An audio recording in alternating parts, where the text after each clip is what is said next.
నా తరఫున, తెలుగు ప్రజల తరఫున, కేంద్ర ప్రభుత్వం తరఫున హృదయపూర్వకమైనటువంటి శుభాకాంక్షలు. ఎందుకంటే తెలుగు సినీ పరిశ్రమలో అక్కినేని నాగేశ్వరరావు గారి తర్వాత మీరు పద్మవిభూషణ్ తీసుకోవడము మాకందరికీ గర్వకారణం. మీ యొక్క 45 ఏళ్ల సినీ జీవితంలో పునాది రాళ్ళు వేసుకుంటూ స్వయం కృషితో ఈరోజు ఎదుగుతూ వస్తున్నారు. ఎంతో కష్టపడి మీరు ఈ స్థాయికి చేరుకున్నటువంటి మీకు ఈరోజు కేంద్ర ప్రభుత్వం పద్మవిభూషణ్తో సన్మానించడము నిజంగా ప్రతి తెలుగు బిడ్డ గర్వపడాల్సినటువంటి అంశం అని నేను భావిస్తా ఉన్నాను. Thank you so much. Padma Vibhushan వచ్చిన ఈ సందర్భంలో మీరు అభినందించడానికి నా స్నేహితుడిగా, చిరకాల మిత్రుడిగా మీరు రావటం అన్నది నాకు చాలా చాలా సంతోషం, మిక్కిలి ఆనందంగా ఉంది. అండ్ మీ ప్రేమని, మీ అభిమానాన్ని ఆస్వాదిస్తున్నాను. Thank you so much. ఢిల్లీలో రాష్ట్రపతి చేతుల మీదుగా తీసుకుంటున్నారు కాబట్టి మేము దానికంటే ముందే మిమ్మల్ని కలవాలి, అభినందించాలనేటువంటి ఆలోచనతో ఈరోజు మీ దగ్గరికి రావడం జరిగింది. మోస్ట్ వెల్కమ్ అండి. దక్షిణ భారతదేశంలో రజనీకాంత్ గారు కానీ మీరు కానీ ఒక మంచి నైతిక విలువలతో కూడినటువంటి నటులుగా మంచి పేరు తెచ్చుకున్నారు. అంతేకాకుండా మన తెలుగు ఇండస్ట్రీస్కి వచ్చినప్పుడు తెలుగు ఇండస్ట్రీలో అప్పుడప్పుడు అనేక రకాల సమస్యలు వస్తుంటాయి, క్రైసిస్ వస్తూ ఉన్నప్పుడు ప్రభుత్వంతో కానీ మీ నటుల మధ్యలో కానీ సినిమా ఇండస్ట్రీ మధ్యలో కానీ వచ్చినప్పుడు సీనియర్ నటుడుగా, మెగాస్టార్గా అందరినీ సమన్వయపరుస్తూ మరి ముందుకు తీసుకెళ్ళేటువంటి వారు. అలాంటి మీరు ఈరోజు మరి పద్మవిభూషణ్ రావడం అనేటువంటిది మరి అందరం సంతోషించాల్సిన అంశం అని నేను భావిస్తా ఉన్నాను. ఈ ఇండస్ట్రీ లేకపోతే మేము లేవండి. మా చదివిన చదువుకు కానీ, మన బ్యాక్గ్రౌండ్కి కానీ ఏదో ఒక మారుమూల ఉద్యోగం చూసుకుంటూ ఉండాల్సిన వాళ్ళు ఈ రోజున ఇంత సెలబ్రిటీ స్టేటస్ కానీ ప్రపంచవ్యాప్తంగా ఎక్కడ మన వాళ్ళు ఉన్నా సరే అక్కడ గుర్తింపు కానివ్వండి, ఇవన్నీ రావటం అంటే కనుక కళామ తల్లి, ఆ సినిమా ఇండస్ట్రీ నాకు పెట్టిన భిక్షగా నేను ఫీల్ అవుతుంటాను.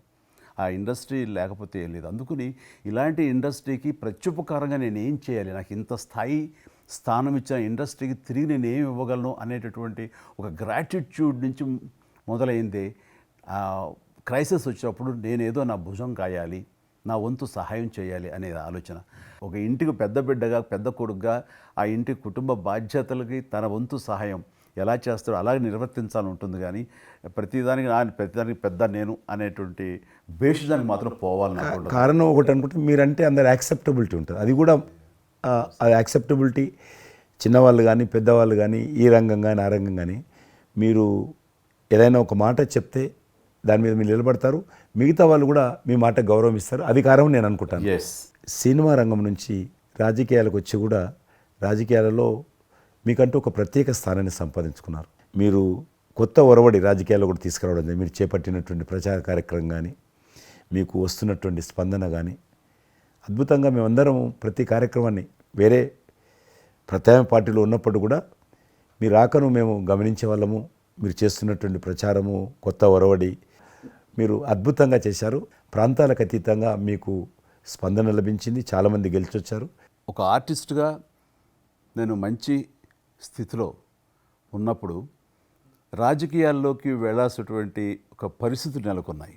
ఆ సమయంలో నేను ప్రజలకి ఏదో చెయ్యాలనే తప్పనే ప్రధానం తప్ప ఎలాంటి పొజిషన్స్ ఏమిటి దీని మీద నాకు దృష్టి లేదు. ఎందుకంటే అన్నిటికీ మించి ఉన్నతమైన స్థానాన్ని వాళ్ళ మనసులో వాళ్ళు ఇచ్చిన తర్వాత దానికి మించి నాకు ఏది కావాలి కోరిక లేదు నాకు. అయితే ఏదో చిన్న ఎత్తున మనకి తెలిసి మనకు అందుబాటులో ఉన్నటువంటి చారిటబుల్ ట్రస్ట్ ఇవి పెట్టి చేస్తాను, నేత్రదానం అని రక్తదానం అని చేస్తున్నాం. కానీ పెద్ద ఎత్తున చేసే అవకాశం భగవంతుడు ఇస్తే కనుక అది చిత్తశుద్ధితోటి నేను మనసావాచ కర్మేణ చెయ్యాలి అని ఆ రకంగా నా కృతజ్ఞత తీర్చుకోవాలని మాత్రం చూపించాలని మాత్రం నాకు ఎప్పుడు ఉంటుండేది. నాకు ఇప్పటికి జ్ఞాపకం ఉంటుంది. ఇది అంతకుముందు ఒకటే ఉండేది, ఇలాగ పెట్టినప్పుడల్లా ప్రతిసారి మీరే జ్ఞాపకం వస్తారు నాకు. ఎంత కీన్ అబ్జర్వేషన్. రాజకీయంగా ఉన్నప్పుడు మాత్రం నాకు ఎనలేని సంతృప్తి ఎక్కడ లభించిందంటే, ముఖ్యంగా ఇప్పుడు తమరు చేస్తున్నటువంటి శాఖ ఉంది కదా టూరిజం, అది నేను మీకంటే కొంచెం ఒక స్టెప్ ముందుగా దాన్ని నేను అవి నిర్వర్తించినప్పుడు ఆ శాఖలో మంత్రిగా నాకు పొందినటువంటి అనుభూతి కానీ లభించిన సంతృప్తి కానీ అంతా ఇంత కాదు. ఆ రకంగా మాత్రం రాజకీయాలకు వస్తే ఇంత చేయొచ్చా అనేది మాత్రం నాకు సుస్పష్టంగా నాకు అనుభవపూర్వకంగా తెలిసొచ్చింది మంత్రిగా ఉన్నప్పుడు టూరిజానికి. అది అలా అలా వెళ్ళి ఆఖరికి ఒక కల్నరీ ఇన్స్టిట్యూట్ అనేది నాకు అవకాశం తిరుపతిలో నేను వెళ్ళాను. అద్భుతమైనటువంటి ఇన్స్టిట్యూట్ అది. అంటే క్షమించాలి, అది ఇనిషియేట్ చేసి తీసుకురావడం వరకు నేను చేసి ఇంకా నేను ప్లానింగ్ అంతా మీరు ఉన్నప్పుడే జరిగింది. అంతా జరిగింది. రాబట్టడానికి ఎంత కృషి చేశానంటే అంత ఇంత కాదు, అది మనకు రాకుండా పోయే పరిస్థితులు ఉన్నాయండి. ఆ టైం లోపల ఒక మినిస్టర్నా ఒక సూపర్ స్టార్నా అన్నీ పక్కన పెట్టేసి ఆ ప్లానింగ్ కమిషన్ చైర్మన్ ఉండేవారు మౌంటిక అహ్లూవాలియా, ఆయన దీన్ని వద్దు, మనకి ఇది వైబుల్ కాదు, ఇది ఫీజిబుల్ కాదంటే కనుక కాదని ఆయన గుమ్మదరికి వెళ్ళిపోయి చేతులు కట్టుకుని ఇది ఓకే చేయండి సార్, దీని ఆవశ్యకత అంతా కాదు. ఇండియాలో ఉన్నటువంటి ఎన్ని రకాల స్టేట్స్, ఎన్ని రకాల కల్చర్స్ ఉన్నాయో అన్ని రకాల వంటకాలు ఉండేటటువంటి దేశం మందే. అది నేర్పించే ఒక ఇన్స్టిట్యూషను ఈ రోజున మనకి కావాలి, అదే కల్నరీ ఇన్స్టిట్యూట్. అది మనకు వచ్చింది, దాన్ని మనం నిలబెట్టుకోవాలి. ఇది గొప్ప అవకాశం, ఎంతోమందికి ఉద్యోగం ఇవ్వటమే కాదు, మన కల్చర్ని కూడా మనం నిలబెట్టడం అవుతామంటూ ఆయనతో పోరాడి కన్విన్స్ చేసి ఓకే చేసి ఇక్కడ రాష్ట్ర ప్రభుత్వం అంటే ఆ రోజున ఉన్న రాష్ట్ర ప్రభుత్వం ఒప్పించి రేణుగుంటలో 17 ఎకరాల దాకా చేయించి ఇంకా పెట్టేస్తున్నాం, ఇక మనం స్టోన్ వేస్తున్నాం ఇక్కడ అని అనుకున్న సమయంలో ఈ రాష్ట్ర విభజన సమయంలో నేను రిజిగ్నేషన్ టెండర్ చేసి వచ్చింది. అయితే ఫైల్ సంతకం అన్నీ అయిపోయినాయి. దాని తర్వాత ఇమ్మీడియట్గా వచ్చిన కేంద్ర ప్రభుత్వంగా మీరు దాన్ని ఇంప్లిమెంట్ చేసి ఈరోజు రేణుగుంటలో అది మీరు చాలా అద్భుతంగా ఉన్నదండి. ఇంకా దాన్ని ఈ మధ్యలోనే 2 రోజుల క్రితం ఈ మధ్య నేను మా సెక్రటరీని పంపించాను. మళ్ళీ దాన్ని ఇంకా రిక్రూట్మెంట్ కానీ ఇంకా రీడెవలప్మెంట్ కానీ ఇంకా ఏ రకంగా డెవలప్, ఇప్పుడు ఆల్రెడీ మేము ఎస్వి యూనివర్సిటీతో టైప్ చేసుకుంటున్నాము, టీటీడీ వాళ్ళతో టైప్ చేసుకుంటున్నాము, కొన్ని స్టార్ హోటల్స్తో టైప్ చేసుకుంటున్నాము. ఆ రకంగా ఇంకా మీరు ఏదైతే ఆలోచన ఉండనో మీ ఆలోచన ప్రకారం దాన్ని ముందుకు ముందుకు తీసుకెళ్తాం. మీరు రాజకీయాలు ఉన్నా సినిమా రంగంలో ఉన్నా కూడా కల్మషం లేనటువంటి వ్యక్తి అని నేను భావిస్తాను. ఎవరిని పల్లెత్తు మాట అన్నారు, ఇంట్లో అన్నారు అనుకుంటే బయట అన్నారు అనుకుంటాను. పార్టీ పెట్టినప్పుడు కూడా ఎవరన్నా అక్కడక్కడ రాజకీయంగా అన్నా కానీ మీరు వ్యక్తిగతంగా అందరూ గౌరవిస్తారు ఈరోజు ఏ పార్టీలు ఉన్నప్పుడు కూడా. నేను అది ముందస్తుగా చూసింది మీలో కిషన్ రెడ్డి గారు. మిమ్మల్ని మనస్ఫూర్తిగా చెప్తున్నాను, అసెంబ్లీలోకి నేను అడుగుపెట్టినప్పుడు నేను కొత్తవాడిని. నా వెనకాల ఆల్రెడీ ఒకసారి ఎమ్మెల్యేగా చేసి రెండోసారి ఎమ్మెల్యేగా ఉన్న కిషన్ రెడ్డి గారు నా పక్క సీట్లో ఉండేవారు. ఇటు పక్క ఇంకొకరు జయప్రకాష్ నారాయణ గారు, ఆయన ఇటు పక్క చంద్రబాబు నాయుడు గారు, మరో పక్కేమో వైఎస్ఆర్, అందరూ ఉండేవాళ్ళు. వీళ్ళందరూ మాట్లాడుతుంటే, వీళ్ళందరూ రాజకీయ ఉద్దండులు మాట్లాడుతుంటే అందరిని చూస్తుండేవాడిని. అక్కడ నాకు వచ్చిన షాక్ ఏంటంటే, ఫస్ట్ ఒకళ్ళు దుయ్యబెట్టుకుంటూ తిట్టుకుంటూ అసలు దుర్భాషలు ఆడుకుంటూ కొట్లాడుకునే పరిస్థితి వస్తూ ఇక ఫినిష్ అయిపోయింది, ఇక ఒకళ్ళొకళ్ళు మాట్లాడుకోరు, ఇంకా వీళ్ళు దీర్ఘకాల శత్రువులు వీళ్ళు ఇంకా అనే ఫీలింగ్ వచ్చింది. ఇలా ఉంటుందా అనేది. బట్ దానికి విరుద్ధంగా నేను అసెంబ్లీ అయిపోగానే కారులో నడుచుకెళ్తుంటే ఎవరైతే ఇద్దరు తిట్టుకున్నారో ఒకరొకరు దూషించుకున్నారో వాళ్ళు భుజమే చేసుకుని ఏంది భయ్యా నువ్వు అలా అన్నావు, నువ్వు అనలేదు భయ్యా, అరే నా నాయకుడు చూస్తున్నాడు అనకపోతే బాగుండదని ఇట్లా అంటుంటే నాకు షాక్ తిన్నాను, చాలా ఆశ్చర్యపోయేవాడిని. ఇది ఇలా ఉంటుందా? మీ సినిమా ఫీల్డ్ కంటే ఎక్కువ నటులు ఉంటారు, మీ సినిమా ఫీల్డ్ కంటే ఎక్కువ నటులు రాజకీయాల్లో ఉంటారేమో అలా అనిపిస్తుంది నాకు. అక్కడ అలాంటి పరిస్థితుల్లో ఒక నిబద్ధతతోటి ఇష్యూ బేస్డ్గా మాట్లాడుతూ తను అనుకున్నవి నిర్దిష్టంగా చెప్పగలిగేటటువంటి నాయకుల్లో మిమ్మల్ని అబ్జర్వ్ చేశాను. మీరు ఎక్కడ ఎవరిని దుర్భాషలాటం నేను చూడలేదు, ఎవరిని పౌరుషంగా మాట్లాడటం చూడలేదు, ఎవరిని ఎద్దేవా చేయడం రెడిక్యూల్ చేయడం నేను చూడలేదు. మీరు ఎంతసేపు ఇష్యూ బేస్డ్గా మాట్లాడేవాళ్ళు, స్ట్రాంగ్ వాయిస్ చేసుకుని మీరు అనుకున్నది అది ఎంత కరెక్టు, ఎలా అన్యాయం జరుగుతుంది అని ఆ ప్రజలకి మద్దతుగా ప్రజల తరపున నిలబడి మాట్లాడిన నాయకుడిగానే మిమ్మల్ని చూశాను. నేను ఇప్పటికీ అలాగనే ఉన్నాను. అవును, మా పార్టీలో ఉన్న కొంతమంది కానీ బయట ఉన్నటువంటి వాళ్ళు కానీ కొంత మీడియా విలేకరులు కానీ నువ్వు ఆ రకంగా మెత్తగుంటే లాభం లేదు, ఇప్పుడు రాజకీయాలలో నువ్వు కూడా పరుషంగా మాట్లాడాలి, వ్యక్తులను చాలా గట్టిగా మాట్లాడాలి అంటారు. కానీ నేను అదే అంటాను, నేను ఇప్పుడు మారలేను, నాకు అవసరం కూడా లేదు, నేను ఇలానే ఉంటాను. నేను గతంలో ఏ రకమైనటువంటి వాజ్పేయి గారు, లాల్ కృష్ణ అద్వానీ గారు, మా తెలంగాణలో మా వి రామారావు గారు, వెంకయ్యనాయుడు గారు, దత్తాత్రేయ, ఇదంతా నాకు నేర్పారు వాళ్ళు. నేను చిన్నగా ఉన్నప్పుడు నా చేయి పట్టుకొని నడిపారు వాళ్ళు. కాబట్టి నేను ఏ రోజు కూడా చిన్న పొరపాటు చేయకూడదనేటువంటి దాంట్లో ఉన్నాను. నేను ఎప్పుడన్నా రాస్తారోకో చేసేవాళ్ళం. రాస్తారోకే మాకు వి రామారావు గారని సిక్కిం గవర్నర్ ఉండే ఎమ్మెల్సీ, ఆయన వెంటనే ఫోన్ చేసేవాడు. నువ్వు ఎక్కడన్నా పోతున్నప్పుడు ఎవరన్నా రాస్తారోకే చేస్తే ఒక 2-3 గంటలు ట్రాఫిక్ జామ్ అయితే నీకెంత బాధ అవుతుంది. కాబట్టి నువ్వు రాజకీయ నాయకుడు అయినంత మాత్రాన రోడ్డు ఆపేసి ప్రజలను ఇబ్బంది పెడితే ప్రజలకు మేలు చేయాలనుకుంటున్నావా, ప్రజలు ఇబ్బంది పెట్టాలనుకుంటున్నావా? ఈ రకంగా ప్రశ్నించేవాడు. నేను ఎవరైనా ముఖ్యమంత్రులది దిష్టిబొమ్మ తగలబెడితే ముఖ్యమంత్రి తగలబెట్టొద్దు, కావాలంటే గవర్నమెంట్ తగలబెట్టు, వ్యక్తి ఆ రకం చిన్న చిన్న విషయాలు నాకు ఫ్యాంటాస్టిక్ సార్. ఈ రోజుల్లో ఎంతమంది ఇలా ఆలోచించే నాయకులు ఉన్నారు, ఎంతమంది స్టేట్స్మెన్లు ఈ రకమైన సలహా ఆ తర్వాత వచ్చే యంగ్ నాయకులకి సలహా ఇచ్చేవాళ్ళు ఉన్నారు. అవన్నీ కరువడిపోతున్నాయి. ఇవన్నీ కూడా చరిత్రలో జరిగేవంట అనే స్థితిలాగా ఉంది మీలాంటి వాళ్ళు లేకపోతే కనుక. ఈరోజు మనము స్వాతంత్రం వచ్చి 75 సంవత్సరాలైంది. ఈ 75 సంవత్సరాల్లో మనం అనేక రకాలుగా అభివృద్ధి చేసుకున్నాము, ప్రాజెక్టులు కట్టుకున్నాము, ముందుకెళ్ళాము, కొంత మెరుగైనటువంటి పరిస్థితి వచ్చింది. కానీ మన తర్వాత వచ్చినటువంటి స్వాతంత్రం వచ్చినటువంటి దేశాలు కూడా డెవలప్డ్ కంట్రీగా ఎమర్జ్ అయినాయి. మనం ఇంకా డెవలపింగ్ కంట్రీ, అభివృద్ధి చెందిన దేశంగా ఎదగలేదు. కానీ దురదృష్టం ఏంటంటే మనకు టార్గెట్ పెట్టుకోలే, ఎప్పటి లోపల మనం లక్ష్యం చేరుకుందాం అనేది ఎక్కడ కూడా పెట్టుకోలేదు. ఇంకో 75 సంవత్సరాల తర్వాత ఇట్లనే ఉన్నాం అనుకో, ఇంకో 75 సంవత్సరాల తర్వాత కూడా వెనక తిరిగి చూస్తే మనం డెవలపింగ్ కంట్రీగా ఎమర్జ్ కాము. అందుకే ఈ మధ్యలో మన కేంద్ర ప్రభుత్వము ఒక టార్గెట్ పెట్టుకుంది. ఇప్పుడు కమింగ్ 25 ఇయర్స్ ప్రపంచంలో అత్యధికమైనటువంటి యూత్ పాపులేషన్ ఇండియాలో ఉంటుంది. ఎగ్జాక్ట్లీ. కాబట్టి ఈ 25 ఇయర్స్ అమృతకాలం అంటారు దీన్ని. ఎగ్జాక్ట్లీ. ప్రధానమంత్రి కూడా అప్పుడప్పుడు అంటుంటారు ఇది అమృత కాలం. కాబట్టి ఈ 25 ఇయర్స్ మన యూత్ కానీ ప్రతి ఒక్క ఫీల్డ్ కానీ మనము ఇప్పుడు సినిమా ఫీల్డ్ అందుకు సినిమా ఫీల్డ్ 2047లో ఏ రకంగా ఉండాలి, ప్రపంచాన్ని ఏ రకంగా డామినేట్ చేయాలి, అగ్రికల్చర్ ఏ రకంగా డామినేట్ చేయాలి, ఇండస్ట్రీ ఏ రకంగా డామినేట్ చేయాలి, ఎన్జిఓస్ ఏ రకంగా పనిచేయాలి, ఆర్థిక వ్యవస్థ ఏ రకంగా ఉండాలి, ఆ రకంగా ఎవరికి వారు 140 కోట్ల మంది మనం అనుకొని 2047 లోపల 100 సంవత్సరాల స్వాతంత్ర పండుగ జరుపుకుంటాము. ఆ రోజుకు మనం అభివృద్ధి చెందిన దేశంగా ఎదగాలి. ఇంకొక మాట అంటారు ప్రధానమంత్రి గారు, అప్పుడు ఏ పార్టీ ఉంటుందో అధికారం మనకు అనవసరం. అప్పుడు ఎర్రకోట నుంచి ఏ ప్రధానమంత్రి ఏ వ్యక్తి జాతీయ పతాకం ఆవిష్కరిస్తారో మనకు సంబంధం లేదు, ఎవరైనా ప్రజలు అనుకుంటారు.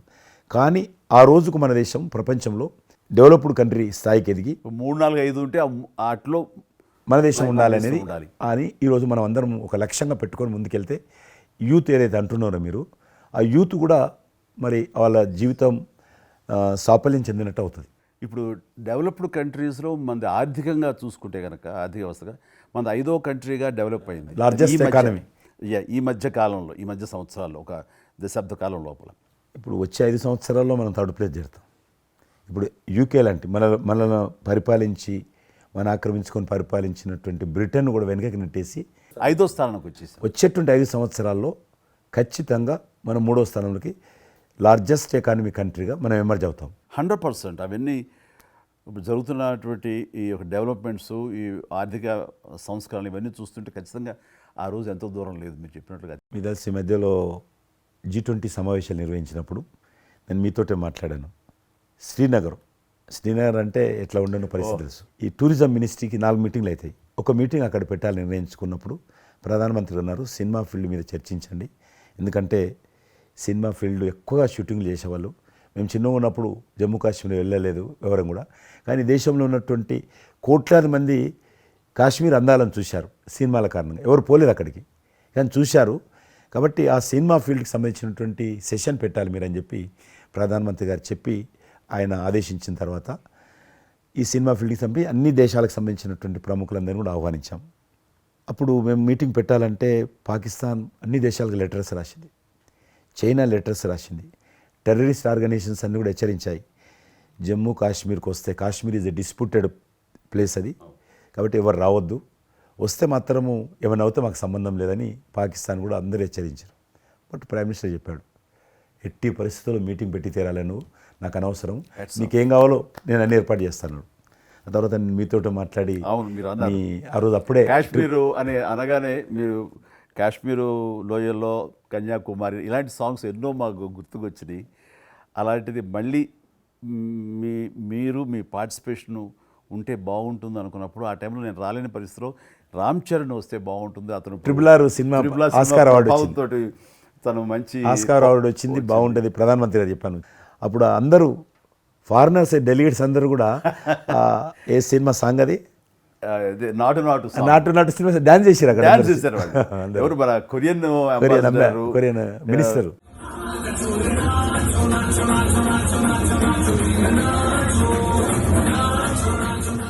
అలాగే ఇంకొక జర్మన్ అంబాసిడర్స్ చాలా మంది కింద మీరు చూసింది కొద్దిమందిని కింద చాలా మంది చేశారు ఆ పాట పెట్టి చేసినప్పుడు. సో ఇప్పుడు మీకు మనవి చేస్తున్నాను, లాస్ట్ 2023లో ఇప్పుడు ఆ ఆర్టికల్ 370 తెలియించిన తర్వాత 23 కానీ 22 కానీ ఆల్మోస్ట్ మోర్ దెన్ 300 పిక్చర్స్ అవి మరి ఓటీటీ సినిమాలు కావచ్చు, టీవీ సీరియల్స్ కావచ్చు, మన సినిమాలు కావచ్చు, కొన్ని బయట దేశాలకు సంబంధించినటువంటి సినిమాలు కూడా ఆల్మోస్ట్ 300 పిక్చర్స్ షూటింగ్ జరిగాయి అక్కడ లాస్ట్ 2 ఇయర్స్లో.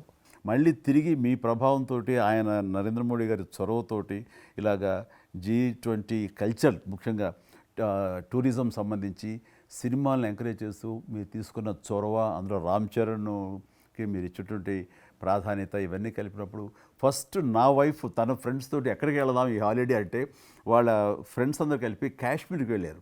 అన్నిటికీ మించి మన భారత జాతీయ జెండా రెపరెపలాడుతున్నారు. మీకు తెలుసలేదు, మా పార్టీ తరఫున మాకు మురళీ మనోహర్ జోషి గారు ఉండేవారు, పార్టీ అధ్యక్షుడు అద్వానీ గారి తర్వాత. ఆయన కన్యాకుమారి నుంచి కాశ్మీర్ వరకు యాత్ర తీసాం. ఏంటో తెలుసా డిమాండ్? అక్కడ శ్రీనగర్లో జాతీయ పతాకం ఎగరడం, దానికోసం ఉద్యమం. చూడండి, ఒక జెండా ఎగరడం కోసం.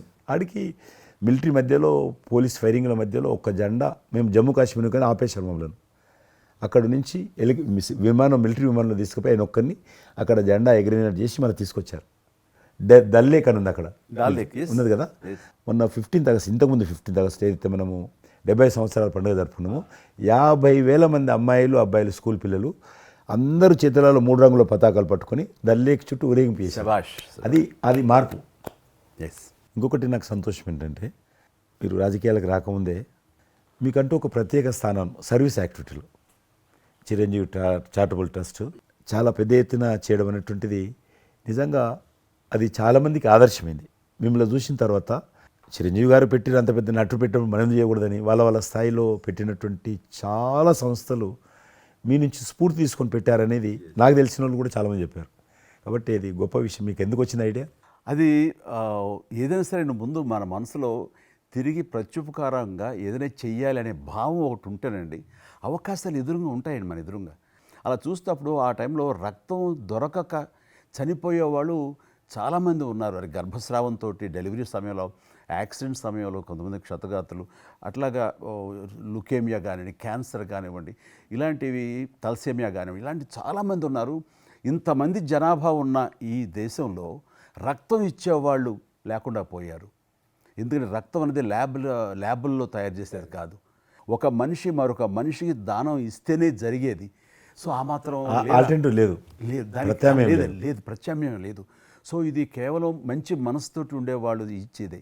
వాళ్ళు మోటివేట్ చేయాలంటూ నేను ఏం చేస్తానంటే, నా ఫ్యాన్స్ని ఫస్ట్ మోటివేట్ చేద్దామని దీని ఆవశ్యకత చెప్పడం కోసంగా షార్ట్ ఫిల్మ్స్ కానివ్వండి, ఎక్కడ పెడితే అక్కడ నేను ఇవ్వటం మొదలుపెట్టేసరికి ఈ రోజున రక్తం ఇవ్వటం కోసంగా ముమ్మరంగా ముందుకు రాగలుగుతున్నారు అంటే దాన్ని ఇనిషియేట్ చేసింది, దానికి ముందస్తుగా దాన్ని మోటివేట్ చేసింది నేను అని చెప్పుకోవడానికి నాకు గొప్ప విషయం అండి. కానీ మీరు ఒక ఉద్యమంలాగా తయారు చేశారు దాన్ని, ఒక మూమెంట్ లాగా తయారు చేసి mission. Hats off to my fans and motivate అయిన ధర్మాత్ములు, మంచి మనసు ఉన్న వాళ్ళు ఎంతోమంది ముందుకు వచ్చారు. వాళ్ళందరికీ కూడా ఈ సందర్భంగా చేతులెత్తి నమస్కరిస్తాను. ఇక్కడ మీ గురించి నేను ఇంకోటి విన్నాను. మీరు ఏదైతే నా సేవా కార్యక్రమాల గురించి మీరు ప్రస్తావించారో అదే సమయంలో నేను కోవిడ్లో కూడా నేను కొంచెం యాక్టివ్గా ఉండి మా కార్మికులకి సంబంధించి 3 నెలల పాటు 4 నెలల పాటు నా మిత్రుల సహకారంతో నేను కొంత అమౌంట్ తోటి సినిమా ఫీల్డ్లో పనిచేస్తున్నటువంటి బాయ్, ఆఫీస్ బాయ్ నుంచి మొదలు పెడితే టెక్నీషియన్స్ వరకు కూడా మీరు చాలా పెద్ద ఎత్తున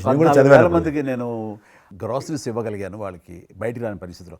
బట్ అదే పరిస్థితిలో మీరు దేశవ్యాప్తంగా మీరు ముఖ్యం ఇక్కడ మన రాష్ట్రానికి సంబంధించి తెలంగాణలో మీరు ఫ్రంట్ లైన్లో ఉండి ప్రతి వాళ్ళని పరామర్శిస్తూ, ప్రతి హాస్పిటల్కి వెళుతూ, ఎవరైతే ఆ రోజున ఫ్రంట్ లైన్ హీరోస్ ఉన్నారో వాళ్ళందరినీ పరామర్శిస్తూ మీరు అద్భుతంగా పెద్ద ఎత్తున చేశారు. అదే కాకుండా మన ఇండియా లెవెల్లో మీరు corona command control room, corona command control room మీకు మీ ఆధ్వర్యంలో జరిగింది. అప్పుడు మీరు చేసిన సేవల గురించి దేశం ప్రస్తావించారు. అంటే అప్పుడు నోడల్ మినిస్ట్రీ, హోమ్ మినిస్ట్రీ ఉండింది. ఏమైనా డైరెక్షన్స్ దేశానికి ఇవ్వాలన్నా, రాష్ట్ర ప్రభుత్వాలకు ఇవ్వాలన్నా, లాక్డౌన్ ఎక్కడ పెట్టాలి, ఎక్కడ పెట్టకూడదు, ఎప్పుడు పెట్టాలా, లాక్డౌన్లో ఏ స్థాయికి వెళ్ళాలా, అన్నీ కూడా హోమ్ మినిస్ట్రీ ఇచ్చేది. నేను అప్పుడు హోమ్ మినిస్ట్రీలో ఉన్నాను. ప్రజలకు రోజువారీ అవసరమైనటువంటి 24 మినిస్ట్రీస్ ముగ్గురు జాయింట్ సెక్రటరీస్ ఒక్కొక్క మినిస్ట్రీ నుంచి 8 గంటల చొప్పున హోల్ నైట్ టు డే 24/7. 24/7 ఆ బ్యాచ్ కరోనా కంట్రోల్లో కూర్చోవాలి. ఆ రకం కూర్చున్నప్పుడు దానికి యాజ్ ఎ మినిస్టర్గా నన్ను ఇన్ఛార్జ్ పెట్టారు ప్రధానమంత్రి గారు, అమిత్ షా గారు. చాలా అద్భుతంగా నేను కూడా ఆల్మోస్ట్ 1.5 మంత్ ఆఫీసులోనే పడుకున్నాను. మిలిటరీ విమానాలలో ఆక్సిజన్ పంపించాను, మీకు తెలుసు మిలిటరీ విమానాలు. చాలా ఒక విమానం ఢిల్లీ నుంచి ఆక్సిజన్ తీసుకొని వస్తే గ్రీన్ ఛానల్ ద్వారా హైదరాబాద్ సికింద్రాబాద్ స్టేషన్ వచ్చేంత వరకు కూడా ఎక్కడ ఆగకపోయేది. అంత నెట్వర్క్ గ్రీన్ ఛానల్ అంటారు. ఆ రకంగా విమానాల ద్వారా నేను గాంధీ హాస్పిటల్కి ఆల్మోస్ట్ 12 సార్లు పోయాను లోపలికి. ఎవరైతే వెంటిలేటర్ మీద పేషెంట్స్ ఉంటారో నేను బుక్ ఒకటి ప్రింట్ చేశాను. వెంటిలేటర్ మీద పేషెంట్ దగ్గరగా మాట్లాడాను. దేవుడి మీద భారం ఇచ్చి తిరిగాను. ఆ రకంగా ఎందుకు వెళ్ళానంటే ఏదో పబ్లిసిటీ కోసం కాదు. డాక్టర్లు పనిచేస్తున్నారు, ఆడ నర్సులు పనిచేస్తున్నారు, మోరల్ సపోర్ట్ ఇవ్వడం కోసం. ఆడ శానిటేషన్ సిబ్బంది పనిచేస్తారు, క్లీన్ చేయడం. వాళ్ళు పనిచేస్తున్నప్పుడు మనం వాళ్ళని గాలికి వదిలేసి మీరు పని చేయండి, మేము రాజకీయ నాయకులము, మేము ఇళ్ళల్లో ఉంటాము, మేము రాము అని కూడా దాన్ని తట్టి నేను లోకల్గా ప్రజాప్రతినిధిని, ఎంపీని అని చెప్పి మా ఇంట్లో భయపడుతున్నా, అందరూ భయపడుతున్నా. ప్రెస్ వాళ్ళందరూ వచ్చేవాళ్ళు. ప్రెస్ వాళ్ళందరినీ గేట్ కాడ బయట మెయిన్ గేట్ కాడ ఆపాడు. ఇక నేను పోయేవాడిని, మొత్తం చూసేవాడిని. ఆ సూపరింటెండెంట్ కూడా నాతో పాటు లోపలికి వచ్చేవాడు ధైర్యం చేసి నేను వెళ్ళినప్పుడు. ఆ రకంగా పూజారులు ఉంటారు దేవాలయాలలో. పూజారులు కూడా చాలా పేదవాళ్ళు ఉంటారు, మీకు తెలుసు. వాళ్ళకు దేవాలయాన్ని క్లోజ్ అయినాయి కదా. ఆ టైంలో పూజారులు అందరికీ గ్రాసరీస్ పంపించడము, మీలాంటి వాళ్ళ దగ్గర పెద్దవాళ్ళ దగ్గర సాయం తీసుకొని మా కార్యకర్తలకు పంపించడము, పోలీస్ స్టేషన్లో పోలీసుకు పంపించడము, హోంగార్డ్స్ పంపించడము. ఈ రకంగా నేను కూడా కొద్దిగా గొప్ప చేశాను.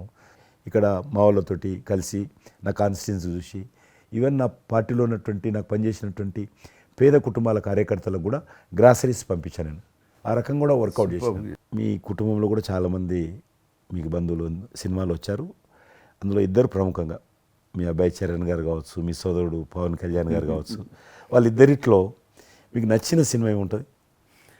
పవన్ కళ్యాణ్ సినిమాల్లో నాకు తొలి ప్రేమ ఒకటి చాలా ఇష్టం, బద్రీ ఇష్టం, అలాగే జల్సా అనే ఇంకో సినిమా, అత్తారింటి దారేదైతే చాలా నేను చూశాను అది. అవి తను చేసినవి సినిమాలైనా అన్నీ కూడాను అద్భుతమైన సినిమాలే, 1-2 తప్ప. అండ్ చరణ్ రెండో సినిమా మగధీర నభూత నా భవిష్యత్. మీరు అసెంబ్లీలో నాకు వచ్చి చెప్పారు, ఏది మగధీర రిలీజ్ అయిన రోజు ఉన్నారు మీరు, జ్ఞాపకం ఉందో లేదు మీకు? కరెక్టే కదా, మీరు షేర్ చేశారు. చాలా బాగా నడుస్తుంది మా అబ్బాయిది, మంచి అదే టైంలో అదే టైం మీరు అసెంబ్లీలో కూడా చెప్పారు మాకు, మామూలుగా మాట్లాడుతున్నారు, మగధీర చాలా అద్భుతంగా వచ్చింది చిరంజీవి అని. మీరు ఎంత సంతోషపడిపోయారో. మీకు రాజకీయంగా మీ తదనంతరం లేదా మీతో పాటు మీ బంధుగణంలో కానీ మీ బంధువులో కానీ మీరు ఎంకరేజ్ చేసిన మీ శిష్య వర్గంలో కానీ ఎవరైనా ఉన్నారా? అంటే నేను మా కుటుంబం నుంచి ఎవరిని ప్రోత్సహించలేను. ఎవరన్నా ఇష్టం ఉంటే వాళ్ళు రావాలి ఫ్యూచర్లో, నేను ప్రోత్సహించలే ఎవరిని కూడా. నాకు పార్టీలో గ్రూప్ అంటూ లేదు. అందరూ పార్టీ కార్యకర్తలందరూ నా గ్రూపే, పార్టీయే నా జెండా. ఆ రకంగా నేను ఎవరిని వ్యక్తిగతంగా నా మనిషిని ప్రోత్సహించుకోవడము, లేకపోతే మా కుటుంబ సభ్యులను ప్రోత్సహించడం అనేటువంటిది, ఎవరైనా రాజకీయాలు అంటే వాళ్ళ స్వేచ్ఛ, మనం బలవంతంగా తీసుకొచ్చి నిలబెట్టాలనేది నేను జనాలు కూడా అనుకోలేదు ఇప్పటివరకు అయితే. ఈ ఫ్యూచర్ ఏమవుతుందో చెప్పలేను ఇప్పటికైతే. మీరు ఒక గ్రూపు, నా కార్యకర్తలు నా గ్రూప్ అని మీరు అంటే నాకు ఒక విజువల్, ఒక ఫోటోగ్రాఫ్ గుర్తుకొస్తుంది. మీరు వైట్ హౌస్ ముందు మీరు కొంతమంది కార్యకర్తలు అలా ఉన్నారు, కానీ వాళ్ళు నిశ్చితంగా చూస్తే నరేంద్ర మోడీ గారు ఉన్నారు ఆ టైం లోపల. మీకు అప్పటి నుంచి కూడా నరేంద్ర మోడీ గారితో సత్సంబంధాలు ఉండేవా? అద్వానీ గారు ప్రెసిడెంట్ ఉన్నప్పుడు 1994లో నేను అప్పుడు యూత్ వింగ్లో పనిచేస్తున్నాను. American council of young political leaders, అది యుఎస్ గవర్నమెంట్ ఏజెన్సీ. వాళ్ళు ఏం చేసేవాళ్ళంటే కొన్ని ముఖ్యమైనటువంటి దేశాల నుంచి అప్పుడప్పుడు యూత్ డెలిగేషన్, పొలిటికల్ పార్టీకి సంబంధించినటువంటి యూత్ డెలిగేషన్, యంగ్ లీడర్స్ అంటారు, యంగ్ లీడర్స్ని పిలిచి మా దేశం ఏ రకంగా అభివృద్ధి చెందుతుందో మీరందరూ చూసి మీరు మీ దేశాల్లో మాకు దేశం గురించి ప్రచారం చేయాలి, వాళ్ళ కాన్సెప్ట్ అది. అద్వానీ గారు ముగ్గురిని సెలెక్ట్ చేశారు. నన్ను హైదరాబాద్ నుంచి, తెలంగాణ ఉమ్మడి రాష్ట్రం ఆంధ్రప్రదేశ్ నుంచి, కర్ణాటక నుంచి అనంత్ కుమార్ అని చనిపోయారు, మినిస్టర్ ఉండేవాడు, సివిల్ అవియేషన్ మినిస్టర్ ఉండేవాడు, కల్చర్ మినిస్టర్.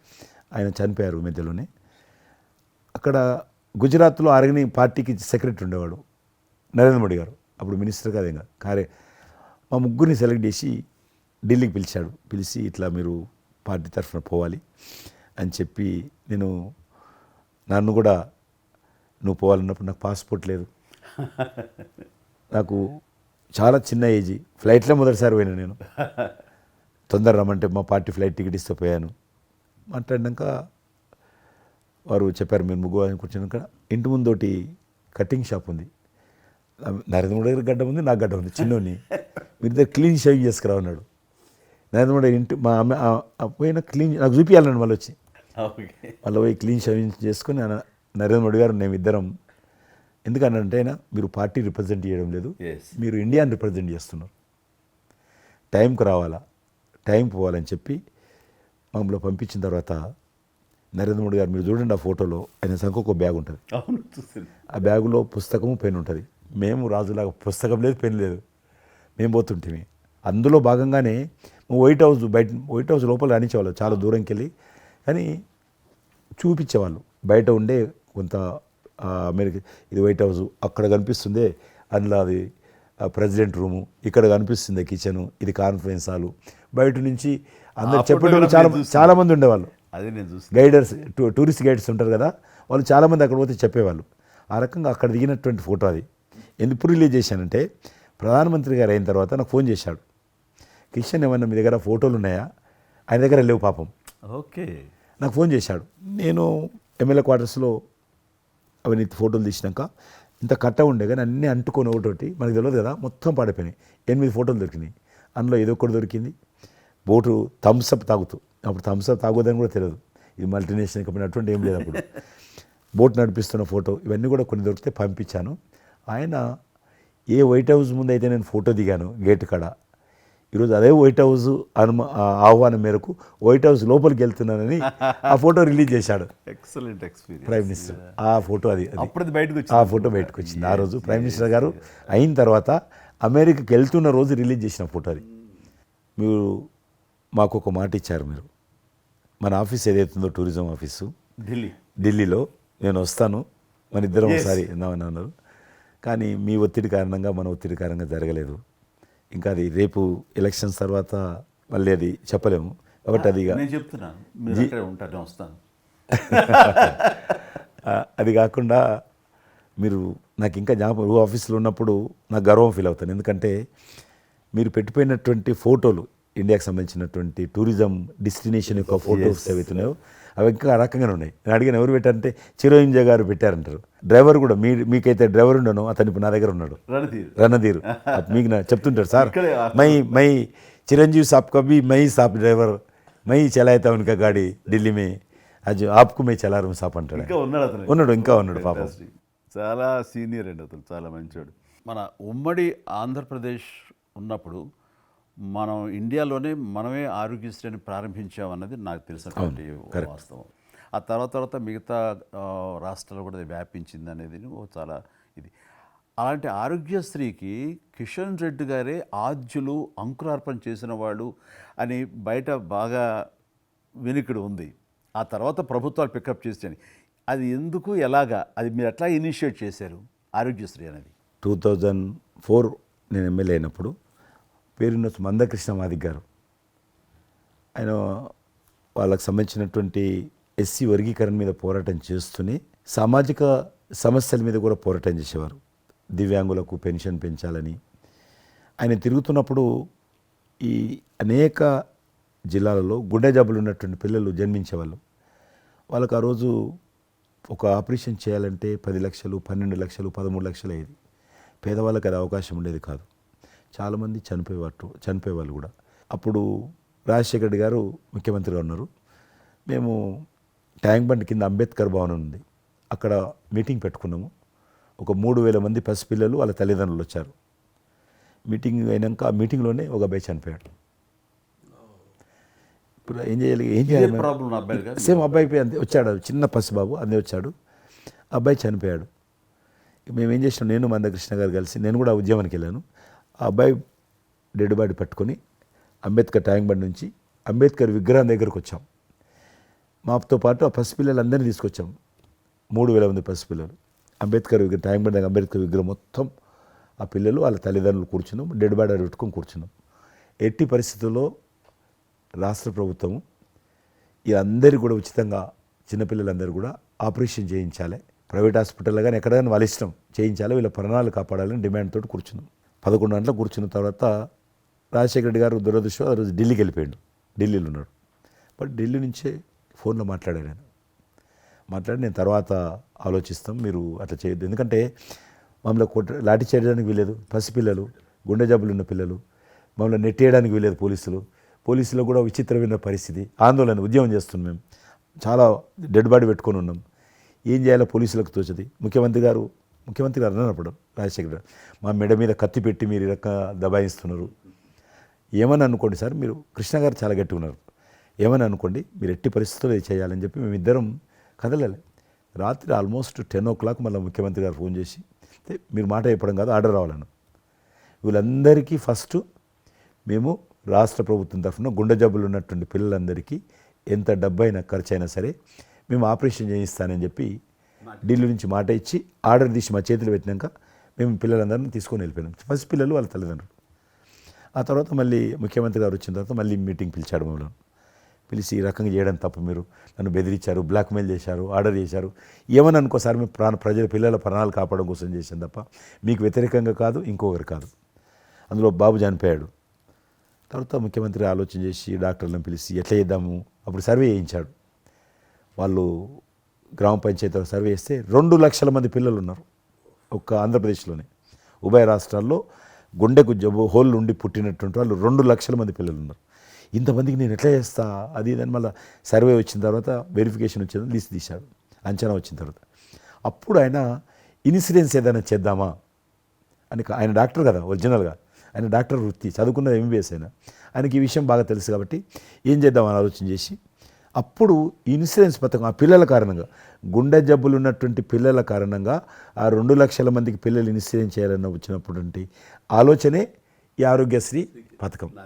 అలా మీరు ఇనిషియేట్ చేసినటువంటి ఈ ఆరోగ్యశ్రీ కానివ్వండి, ఇది నిజంగా ఇలాంటి సామాజిక స్పృహ అనేది రాజకీయంగా ఆలోచిస్తే వచ్చేది కాదండి. ఇది మానవతా విలువలతోటి మానవత్వంతో ఆలోచించారు కాబట్టి ఈ రోజున అది సఫలీకృతం కాగలిగింది.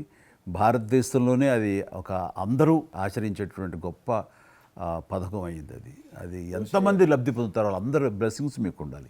అసెంబ్లీలో ఉండగా నాకు ఒక రిప్రజెంటేషన్ ఇచ్చారు. ఈ హోమ్ గార్డ్స్ గురించి మీరు తీసుకున్న శ్రద్ధ ఆహ్వానించిన మీరు పడ్డ తపన కానీ అంతా ఇంత కాదు. అండ్ అది మీరు ఈ రోజున వాళ్ళకి ఏదైనా లబ్ధి చేకూరిందంటే దానికి కూడా నాంది పలికిన వాళ్ళు కిషన్ రెడ్డి గారు. 3,000 జీతం ఉండేది సార్ వాళ్ళకు కుటుంబము. వాళ్ళు 12 గంటలు 13 గంటలు 14 గంటలు ఇప్పుడు ట్రాఫిక్ చేస్తుంటారు కదా, వాళ్ళు 12 గంటలు దుమ్ము ధూళి ఎండలో వాళ్ళు ఇట్లా ఏలు పెడితే మొత్తం మన చేయి నల్లగవుతుంది, అంత మట్టి కాలుష్యంతో ఉంటారు వాళ్ళు. రోజు వాళ్ళు ఇచ్చే బట్టలు తెల్ల షర్ట్ వేసుకోవాలి, వాళ్ళు కాకి ప్యాంట్ వేసుకోవాలి. ఉదయం వేసుకునే షర్టు 2 గంటలలో కలర్ మారిపోతుంది. మనం ఇచ్చేటువంటి 3,000 రూపాయలు అలా డ్రెస్ ఉతకడానికే సరిపోతుండే. అందుకే కిషన్ రెడ్డి గారు మీరంటే ఎందుకు గౌరవం అంటే, మీరు రాజకీయ లబ్ధి గురించి ఎప్పుడు చూసేవాళ్ళు కాదు, మీ కాన్స్టిట్యున్సీకే పరిమితమైన మీరు ఎప్పుడు కాదు, విస్తృతంగా అందరికీ లబ్ధి చేకూరే విధంగా తీసుకున్నారు. కాబట్టి అలాంటి మీకు ఆ బలం, మీ వాయిస్కి ఆ స్ట్రెంగ్త్ అలాగా, ఎందుకంటే మీ ఆశయంలో ప్యూరిటీ ఉంది, మీ ఆశయంలో చిత్తశుద్ధి ఉంది మీ ఆచరణలో. కాబట్టి మీలాంటి నాయకుల వల్లనే అవుతుంది ఏదైనా సరే. జనవరి 22 నాడు నేను టీవీలో చూశాను, మీరు అయోధ్యలో రామమందిర నిర్మాణంలో మీ దగ్గర కెమెరాలు పెట్టడము, మీరు కామెంట్ చెప్పడము, మిమ్మల్ని పిలవడము, మీరు పోవడము, మీరు ఆ రోజు టీవీలో దేశమంతా అన్ని టీవీలు మాట్లాడాయి. మీకు మీరు ఏ రకంగా ఫీల్ అనిపించింది మీకు? అది హనుమాన్ని ప్రార్థించే ఆయన మా కులదైవంగా చూసిన మాకు రామచంద్రుడు ఆ నామమే మాకు ఒక రకమైన గొప్ప స్ఫూర్తి మాకు. అలాంటి రాముడు మమ్మల్ని ఆహ్వానించినట్టుగా అనిపించిందండి. అది అక్కడ 500 సంవత్సరాలుగా ఎన్నో అక్కడ ఉన్నటువంటి ప్రాబ్లం అనేది అది సునాయాసంగా చేయటం అన్నది అది ఆయన వల్లనే అయ్యింది, నరేంద్ర మోడీ గారు తలుచుకోబట్టి అయ్యింది అనేది. అలాంటి దానికి మేము ఆహ్వానించబడటం అనేది అది మేము చేసుకున్న అదృష్టం, మా పుణ్యం. చాలామంది అందరము భయపడ్డాం ఏమైపోతుందో దేశంలో, గొడవలు అయితే మత కళాలు జరుగుతుందేమో. కానీ అదృశ్యం ఏంటంటే ముస్లింలు కూడా చాలామంది సానుకూలంగా. ఇక్కడ నేను ఒక విషయం చెప్పాలి, నేను రామ మందిరం నుంచి నా హోటల్ ఉంది అక్కడ. ఆ హోటల్కి వెళ్ళడానికి నేను కారు హైర్ చేసుకున్నాను మా ఫ్యామిలీ. అది ముస్లిం డ్రైవర్. సో ఈ రోజున ఇంత కాంట్రవర్షియల్ ఈ ప్లేస్లో ఈ రోజున టెంపుల్ కట్టడంపై మీరందరూ ఎక్కడో కొంత అసంతృప్తితో ఉండుంటారు కదంటే, కాదండి, ఈ రోజు నుంచి మా టెన్షన్ రిలీవ్ అయిపోయింది, కరెక్ట్, మేము చాలా రక్షణతో ఉన్నాం అన్న ఫీలింగ్ ఉంది. ఎంత హిందూ కాన్వర్జేషన్ అండి. ఇక్కడ 144 సెక్షన్ ప్రివేల్ అవుతూ ఏ రోజున ఏం గొడవలు జరుగుతాయి, ఎక్కడి నుంచి ఏ ఘర్షణలు జరుగుతాయి, స్కూల్కి వెళ్ళి మా బిడ్డలు వస్తారా వెళ్తారా అనే టెన్షన్లో ఉండేవాళ్ళం మేమంతా. అండ్ అలాంటి ఘర్షణలో వాళ్ళు ముస్లిమ్సా లేకపోతే హిందూసా అని ఏం చూడరు కదండి, ఎవరు అందరూ సఫరర్సే. అలాంటి పరిస్థితులు ఇప్పుడు నెలకొన్న సమయంలో ఎలాంటి గొడవలు లేకుండా ముందు ఒక నిర్ణయం తీసేసుకున్నారు. ఎస్, రామ మందిరం కట్టేసారు, అయిపోయింది. ఇక్కడి నుంచి లిఫ్ట్ చేసేసారు 144 సెక్షన్, ఇంకేం లేదు, అన్నీ సజావుగా సాగిపోతాయంటే మాకు సెక్యూర్డ్ ఫీలింగ్ వచ్చింది, మా బిడ్డలకు రక్షణగా ఉంది, మాకు ఇంకేమి కాదన్న భరోసా వచ్చింది మాకు. వీఆర్ సో హ్యాపీ అని ఒక ముస్లిం సోదరుడు అన్నారు. ఇప్పుడు అదే మీరు ప్రస్తావిస్తున్నారు. ఇప్పుడు చాలామంది ముస్లిమ్స్ వెళ్తున్నారు చూడడానికి, దర్శనం చేసుకోవడానికి. ఒక అమ్మాయి అయితే బాంబే నుంచి నడుచుకుంటూ వచ్చింది, 22nd చేరుకుంది అక్కడ అమ్మాయి.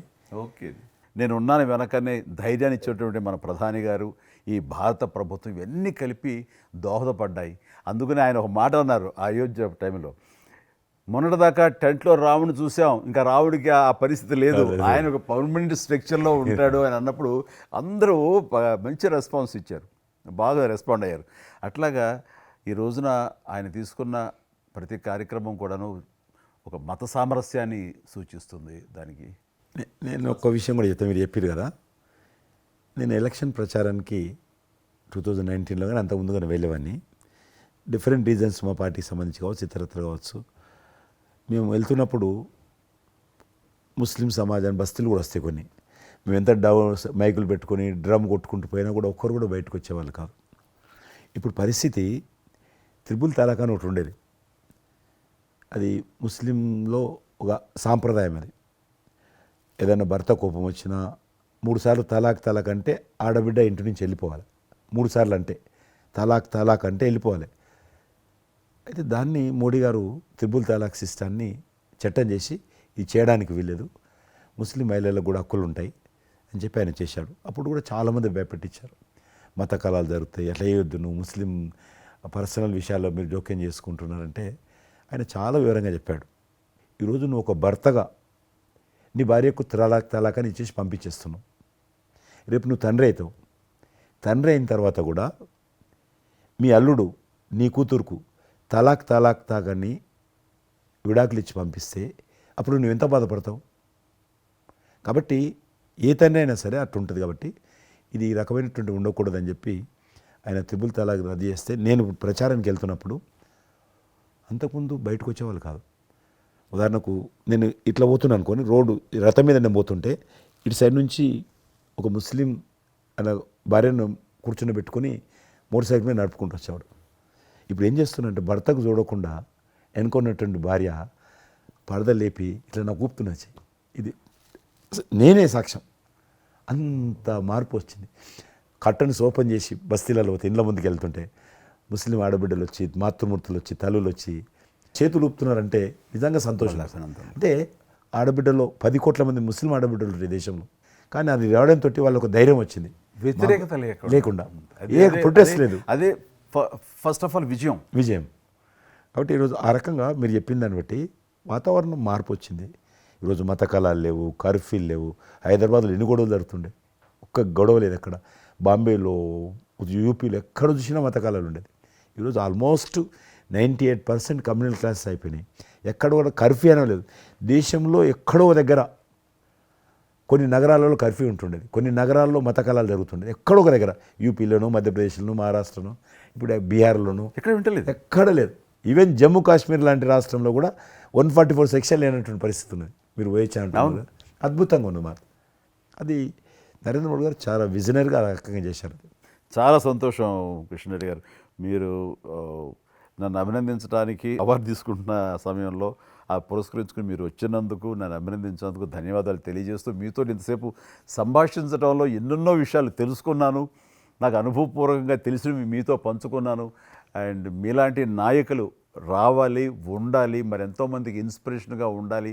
మీ ఆశయాలు, మీ ఆచరణలు, మీ సమస్య పరిష్కార మార్గాలు, అలాగే మీ నాయకుల యొక్క ఆయన ఆశయాలు, ఆయన యొక్క మార్గదర్శకంగా మీ ముందుండి మిమ్మల్ని ముందు నడిపించే విధంగా, తద్వారా అందరూ కలిసి భారతదేశాన్ని మీరు చెప్తున్నట్టుగా అభివృద్ధి చెందిన దేశాల్లో ఒక దేశంగా పెట్టే స్థితికి మనం వెళ్ళాలనే ఆశాభావం మీ అందరితో పాటు నాకు ఉంది. అండ్ మరొకసారి మీకు ధన్యవాదాలు. తప్పకుండా మీరు జీవితంలో ఇంకా మరెన్నో మెట్లెక్కాలి, ఇంకా మీకు మంచి భవిష్యత్తు ఉంది.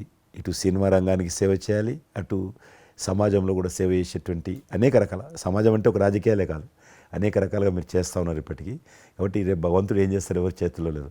కాబట్టి మీరు నిండా నూరేళ్ళు ఉండి ఈ దేశానికి, ఈ ప్రజలకు సేవ చేయాలని నేను మనస్ఫూర్తిగా కోరుకుంటూ, మరొకసారి పద్మవిభూషణ్ అందుకుంటున్న సందర్భంగా మీరు నా హృదయపూర్వకమైనటువంటి శుభాకాంక్షలు. Thank you. అలాగే మీకు ఈ ఎన్నికలు విజయవంతం కావాలని మనస్ఫూర్తిగా కోరుకుంటూ, ఖచ్చితంగా మీరు మళ్ళీ ఏ మినిస్ట్రీలో ఉంటారో, ఎక్కడ ఉంటారో అనేది నాకు మన చేతుల్లో లేదు. తెలుస్తుంది. అండ్ వచ్చి మిమ్మల్ని అలా కలుస్తాను నేచర్ మాట ప్రకారం. ఆల్ ద వెరీ బెస్ట్ అండి. Good luck.